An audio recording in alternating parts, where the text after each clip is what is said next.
Résidence d'autrefois. Maison Watts.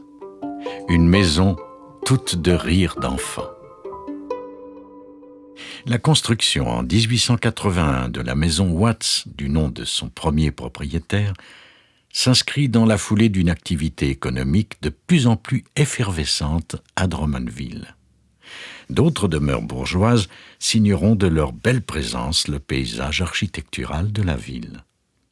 La résidence pittoresque à riche ornementation menuisée de Joseph Treflet-Caillat se dresse sur son promontoire dès 1878. Le très bel ensemble maison et écurie d'inspiration victorienne de William Mitchell, reconstruit en 1894, vient à son tour rendre hommage à ce mélange des genres si habituel en cette fin de XIXe siècle. Toutes ces maisons ont de beaux aménagements paysagers et leurs propriétaires se font un honneur de donner à leur environnement les caractéristiques des jardins à la française ou à l'anglaise.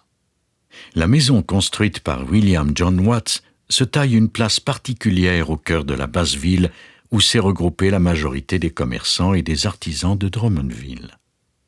William John Watts est député de la circonscription de Drummond-Arthabasca à l'Assemblée législative.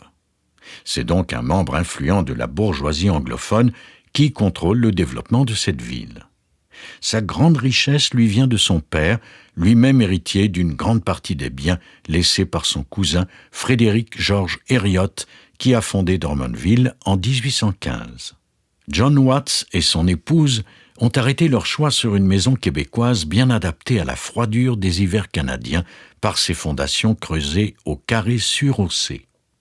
Pour éloigner des murs l'égouttement des eaux de pluie et de la neige, le toit se prolonge par un larmier incurvé qui sert également d'auvent à la galerie avant, lieu propice aux discussions de toutes sortes, colorées par le soleil levant.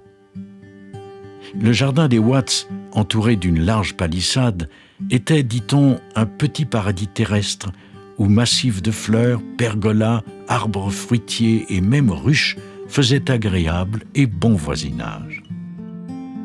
Dans son ouvrage intitulé « Drummondville, 150 ans de vie quotidienne au cœur du Québec », Madame Ernestine Charland-Rajotte raconte l'anecdote suivante.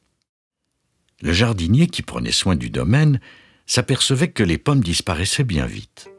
Alors, pour reconnaître les mécréants qui venaient les voler, il imagina d'arroser les pommiers avec une solution d'un vomitif afin de pouvoir identifier les voleurs.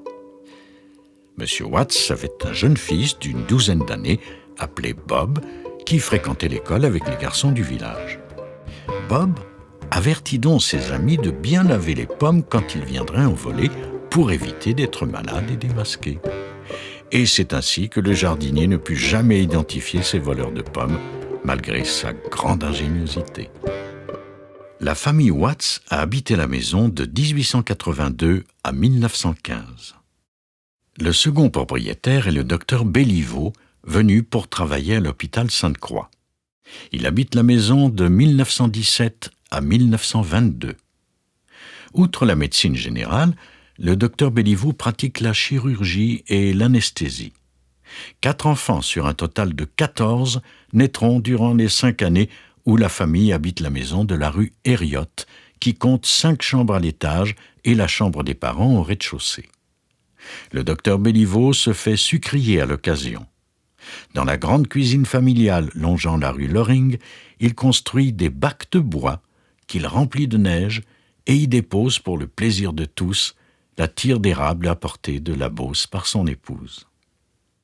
La famille Béliveau quitte la maison en 1922, puis c'est au tour de la famille d'Arthur Pinard à s'installer en ces lieux de 1922 à 1977, soit pendant 55 ans.